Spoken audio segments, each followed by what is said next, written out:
you're a Bridgerton fan like me, you're probably just as excited as I was to watch Season 3 Part 1 on Netflix.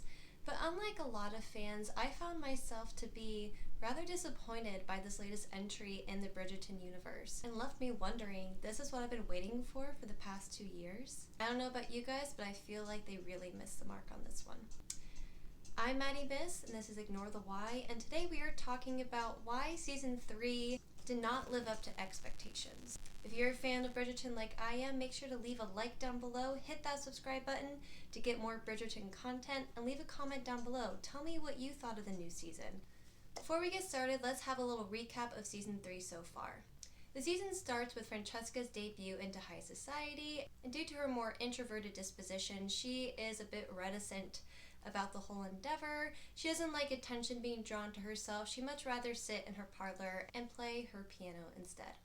We also meet Colin after coming home from his travels all over Europe, which he for some reason is very cryptic to share with his family, and the ton that he chooses to flirt with, and the many ladies of the ton that he flirts with.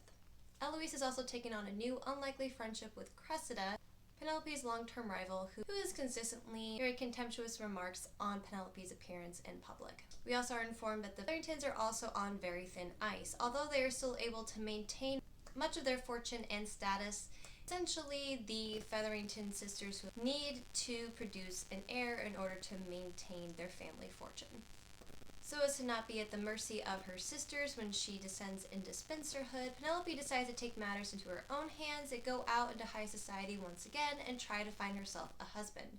She dons a brand new wardrobe, hence her glow up, and she even gets assistance from Colin to help her find suitors. After their very brief training, Penelope does attract quite a few gentlemen into her circle, one of whom is Lord Debling, the eccentric naturalist who is much more of a recluse. And even though they do not share a lot of things in common, Penelope is pursued by Lord Debling and she anticipates an engagement, only for a new Lady Whistledown scandal to reveal that she has had secret trainings from Colin, which hurt her reputation. Lord Debling, who is unperturbed by this new news, is about to propose to Penelope, when it becomes exceptionally clear that she harbors secret feelings towards Colin Bridgerton. Turns out that Colin also reciprocates those feelings, made their love, so to speak, in a carriage on the way home to Penelope's house. That these two are engaged. And Penelope has gotten her wish and her Prince Charming. Now that we've reviewed the first part of Season 3, let's get into what I liked the most about this season. In fact, not just what I liked, what I loved with a passion, and I would be remiss if I did not start with the one, the only Francesca Bridgerton. She is ultimately the shining light of this season. I loved Francesca so much. She was so genuine, so sweet, so sincere, and I loved her relationship with Lord Kilmartin. So the scene where he gives her the sheet music after she comments on the street performers earlier that day was super sweet, and I loved just the smile on her face when she was playing the piano after his very thoughtful gift was so heartwarming, so adorable. I can only assume that Francesca's consistent presence throughout the first part of the season means that her season is coming up soon, but only time will tell. Another part of the season that I really enjoyed, but I think many fans will think is pretty controversial, is Cressida's character development. It was definitely a huge surprise for me. In the books, Cressida is very much a two-dimensional mean girl who fat shames Penelope constantly and always makes fun of her appearance and her clothes. And then this season we got to see a little bit more of her, get a little more of her backstory. We see that Cressida grew up in a very cold and emotionally deprived home, where the only attention she really gets from her parents is her time on the marriage mart, and how many seasons and how embarrassing it is for her that she's been out on the market for 3 seasons and still hasn't nabbed herself an engagement. I liked how this season we kind of humanize her a little bit more. We empathize with her situation. She's not this stereotypical mean girl anymore. She's actually a human being with feelings, and we get to understand a little more of her psychology and why she is the way she is. She's basically was taught very competitive in the realm of the marriage mart. She never really had friends because the entire time she only viewed other women as competition.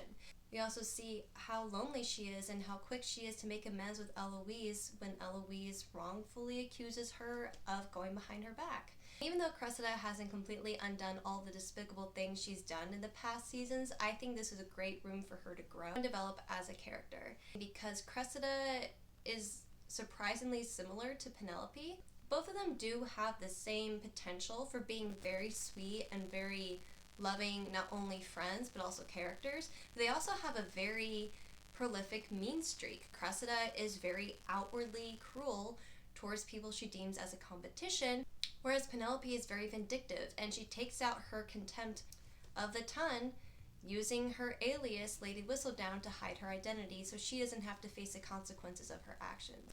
Now, I know a lot of people were disappointed that Eloise and Penelope were fighting, but I think it's very healthy for Eloise to draw that boundary. Now Penelope has actually faced consequences for her actions. She can't hide behind Lady Whistledown and be the faceless gossip monger anymore. Realizes for the first time in a very long time, this is what's going to happen to you. That one day you're going to be outed and you're going to have to face the consequences of all the things that you have done. And now Penelope has to reconcile with that fact that she has made a lot of enemies and she's going to have to figure out an escape plan. I really liked how Eloise is very integrous in this moment. She wants an honest relationship and Penelope lied to her. And not only that, but she revealed a secret that almost ruined her reputation. So of course she's not going to be friends with her because they don't uphold the same values.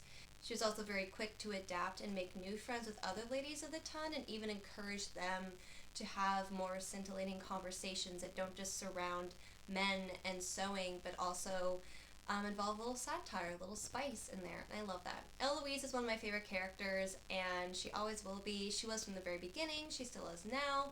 I admire her integrity. I admire her steadfastness and her boundaries and her drive to not only have an honest outlook on life, but also have honest relationships and to hold herself to that standard and to not compromise on that. Alright, the last thing I really enjoyed about this season were the love interests Kilmartin and Devling. I thought they were amazing additions to the season. I loved how Lord Devling was a naturalist. He was much more of an outdoorsman, which is very different from the other city folk of the ton, is that he was very much unique and eccentric, and he provided a whole different outlook on life. How he saw Penelope as a person and not as an outcast. I really like that. I also love Kilmartin's relationship with Francesca. I think they're very sweet, very quiet. Some really good matches this season that makes me very hopeful for the seasons to come. Unfortunately, now we have to move on to the things that I didn't quite like about season 3. I'm really upset. I really did enjoy season 2. I loved the deviation from the books. I loved Canthony's relationship. I loved how the Netflix showrunners and Shonda Rhimes really expanded on their love story. I thought that they did a great job of shifting away from the very unhealthy, toxic, and incredibly physically abusive aspect of the books and really focus on a more emotional enemies to lovers story and seeing that progress, and the charisma and the chemistry between the two leads was phenomenal. I think that was my favorite Bridgerton season to date. This one I think is my least favorite because of the things that I have listed here. So let's get into it. Okay, first thing that I did not like about this season was, even though the showrunners claimed that this was Penelope and Colin's season, it felt like they were the minor characters, their own story, which is really tragic because their story in the books is probably the more interesting one so far.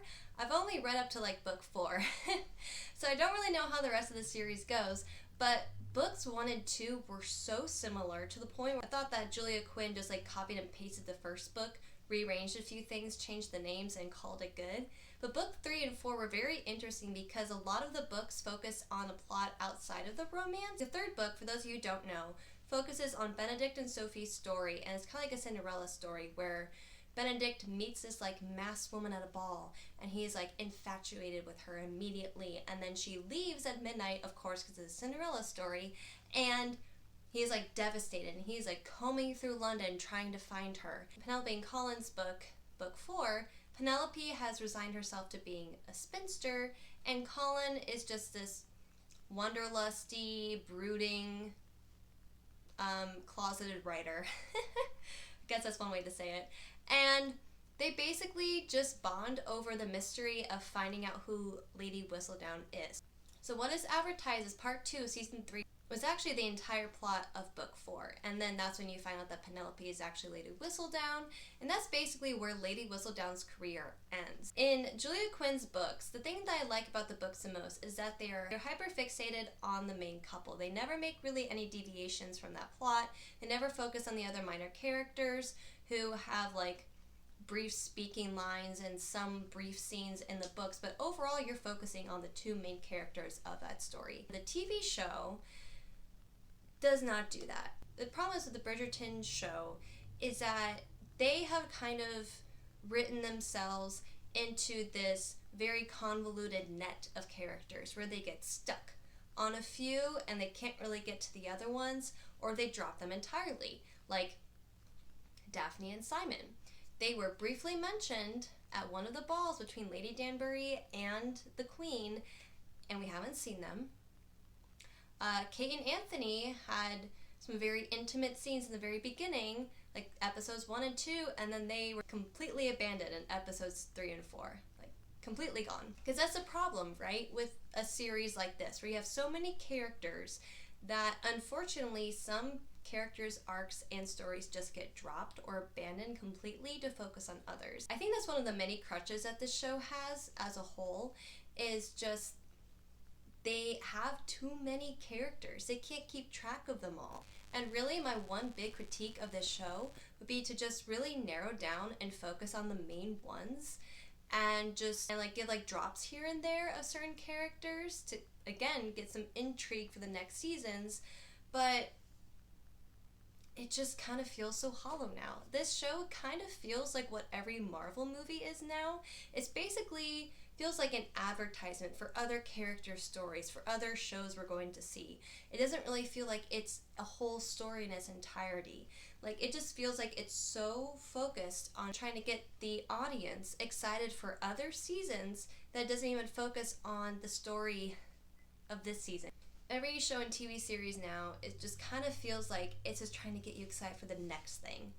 And I'm just like, just focus on this thing right now. You have a good thing going. Just stay in the moment. I felt like Penelope and Colin were not the main characters of this story. Their characters were given weird plot lines that weren't present in the book that I actually liked in the book. I liked the fact that Penelope was okay with being a spinster, because we never saw that before in the Bridgerton world. And I liked that Colin didn't hang out with the ladies of the evening. When I was watching those scenes, I'm like, am I watching Game of Thrones or am I watching Bridgerton? I cannot tell. Yeah, that kind of ruined Colin's character for me. He doesn't do that in the books, and I'm sorry, I'm going to make a lot of references to the books throughout this video, so just hang with me. I'm apparently one of those people now. But yeah, I was like super disappointed in that. I did not like that they added that into Colin's character, because it was so superfluous, you know? Because we know what's going to happen. We know who's going to end up with. And I'm like, I don't know why they turned him into a rake. I like the fact in the books that he was a loner. I thought that was interesting because no other characters were like that. And I kind of liked that Penelope and her mother had a really positive relationship. And they were like, yeah, we're going to spend the rest of our lives together. We're going to take care of each other. And it was kind of sweet. And then Colin was just like, I just want to go travel the world and then come home and sit in a closet and write my journal. And I'm like, I can relate to that on many levels. But yeah, no, I was just disappointed in the direction they took those characters. Oh yeah, speaking of them taking the backseat to other characters, the Muldreds, like the lower class family that just randomly won the lottery and their son became like Lord of Kent. They just basically became like super rich out of nowhere. It just kind of felt like random. Like Lord Muldrick, he went from being like a poor boxer, family man, into being a club owner and working his way up through the social ladder, which I thought was very commendable. I thought that was very cool because it gave us like a juxtaposition to like the rich Bridgertons and then someone who was in the working class who had to work his way up, who wasn't born into riches and fortune, only for that to be rewritten. It was like, actually, just kidding, you are rich. And you were born into good fortune and luck. Like, I'm bored. It's been 5 minutes since we've seen Penelope and Colin. I wonder what they're getting up to. Like, here's the thing.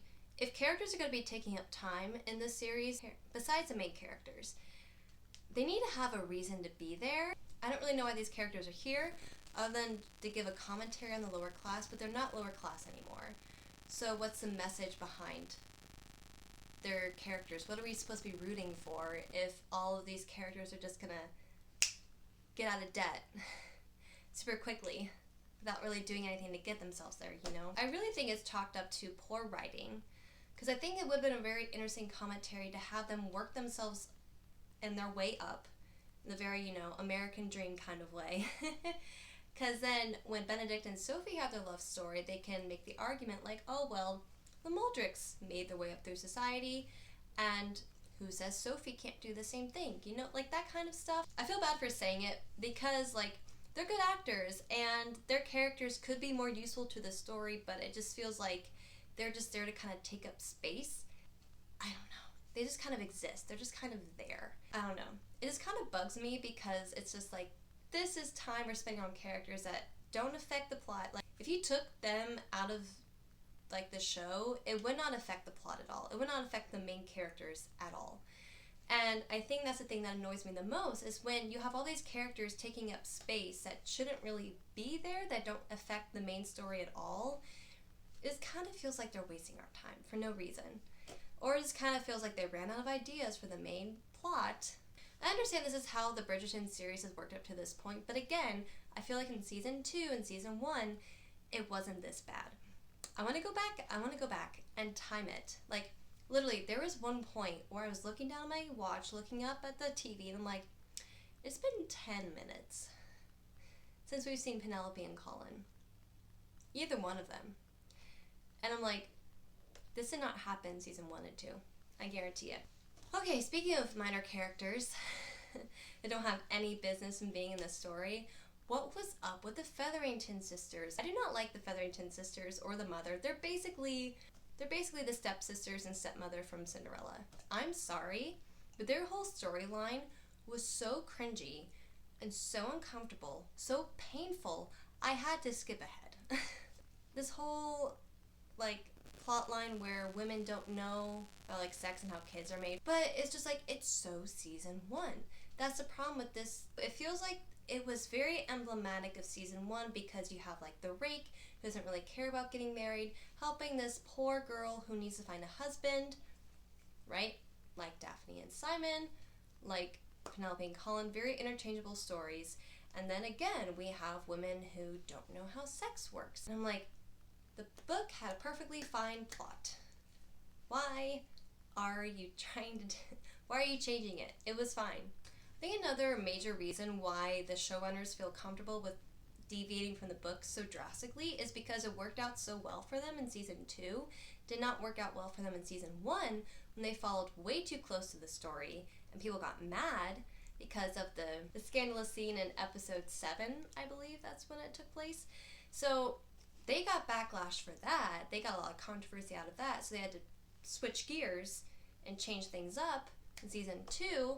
But now in season 3, they've deviated way too much. Here's the thing. I know this sounds like very much conspiracy theory, but it kind of feels like they've been stringing us along Netflix just to keep subscribers up. Honestly, like, why else would you split the season in 2? It makes absolutely no sense. The criticism I had before, this season was boring so far. I thought the other seasons did a much better job of getting the plot out right away, of the world building, introducing us to the lore, the characters, getting everything out there in the open, whereas this season was kind of just like a snooze fest, and I just wasn't really as locked in as I usually am. Also, did anyone else notice there were, like, a lot less, like, pop cover songs, you know, like the Bridgerton songs where they, like, make instrumental renditions of very popular songs nowadays? Did anyone else notice that there was a lot less of those? Well, that was disappointing too. That's what I look forward to the most. That's what I love the most about the Bridgerton series is Julie Andrews' voiceovers for Lady Whistledown and the soundtrack. I listen to that soundtrack all the time. It's so fun. I also did not like the useless love triangles. Lord Devling was not in the books, and even though I loved him as a character, I just felt so bad because I knew that Penelope was stringing him along, I knew that he wasn't going to be endgame for her. So the whole time I'm just sitting there, I'm just like, just pick Cressida. It's fine. They kind of like had a little spark there. Like she was actually reading and researching for him, which I thought was kind of cute. I'm like, oh, look at you, Cressida. I didn't know you could read. Is anybody else a little bit worried that Lady Whistledown will not see the light of day after season 3? Because I am. Also, I feel like this season has derived so much, has stolen so much from Ben and Sophie's story. Like I mentioned before, their story was like a Cinderella story, and there have been so many Cinderella elements in this season that it kind of makes me worry that they're just completely rewriting Benedict and Sophie's love story. Which again, could also be like a baseless fear, because as we have seen, they like to repeat themselves a lot in this series, which again, you can only do so much. This is a very niche genre. Like it's basically rich white people in high society, Regency era London, falling in love and making babies. That's it. So anyway, those are my critiques on the Bridgerton season 3. Overall, I was just incredibly sad that this is what we've been waiting for the past 2 years. I am a little bit hopeful with the potential of part 2. At the end of episode 4, we were treated to a promotional ad in which we saw Eloise approach Penelope and confront her. She is not happy that Penelope and Colin are engaged, especially because she knows Penelope's great secret. And she provides her with an ultimatum. She tells her that unless Penelope tells Colin by midnight who she really is, Eloise will break the news to Colin that his new fiancée is Lady Whistledown. Now, as many of you may remember, Colin does not like Lady Whistledown at all because she ruined his chances with Lady Marina, and she almost ruined Eloise's reputation. He has a personal vendetta against a gossip columnist, and suffice to say, he will not be pleased to learn that his new fiancée is the woman that he hates the most in all of high society. Now, I don't know about you, but I'm very excited to see part 2, and I cannot wait. If you like Bridgerton as much as I do, don't forget to leave a like and comment down below. Let me know how you felt about the new season. Are you like me and you were similarly disappointed by the direction that the season took, or were you pleasantly surprised and you actually enjoyed it? Let me know what you think down below, and don't forget to hit that subscribe button. Have a great day, stay sexy, and keep reading.